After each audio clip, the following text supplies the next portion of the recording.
अब सांसद और विधायक भी रंगदारी लेना शुरू कर दिए हैं। जी हां, आप सही सुन रहे हैं।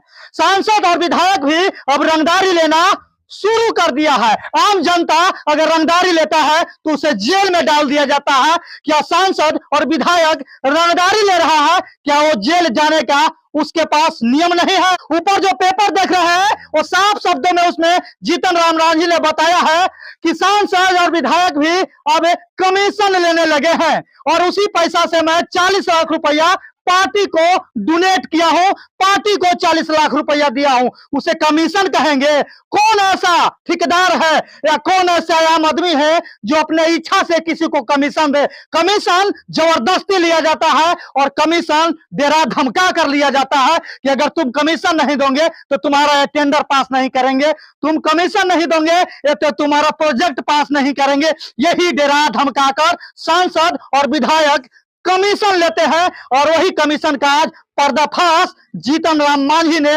किया है। क्या आप जीतन राम मांझी जो कर रहे हैं वो सही कर रहे हैं या गलत कर रहे हैं? आप जवाब दीजिएगा।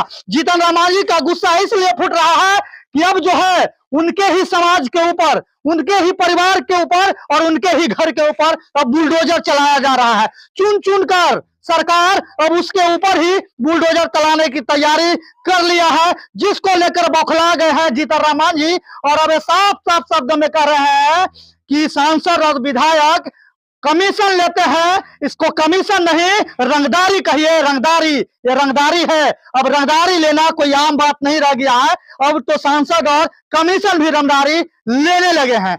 ये कैसा लग रहा है जो जीतन राम मांझी के मुंह से सुन रहे हैं कि कमीशन सांसद और विधायक लेता है? कि जीतन राम मांझी बोल रहे हैं ये गलत है या सही है?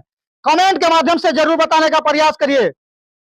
अब जो है जीतन राम मांझी ने खुलकर सरकार को विरोध करना शुरू कर दिया है और साफ शब्दों में पेपर के माध्यम से बताने का प्रयास किया है कि सांसद और विधायक भी कमीशन लेते हैं, उसी पैसा से मैं 40 लाख रुपया डोनेट किया हूं पार्टी को। अब बताइए कि पार्टी प्रेशर करता है सांसद और विधायक को कि कमीशन मांगे ठेकेदार से और ठेकेदार को डरा धमका कर सांसद और विधायक कमीशन लेते हैं और वही कमीशन पार्टी को डोनेट करते हैं। बताइए कितना बड़ा धांधली चल रहा है पूरे देश में, जिसका खुलासा जीतन राम मांझी ने अब कर दिया है।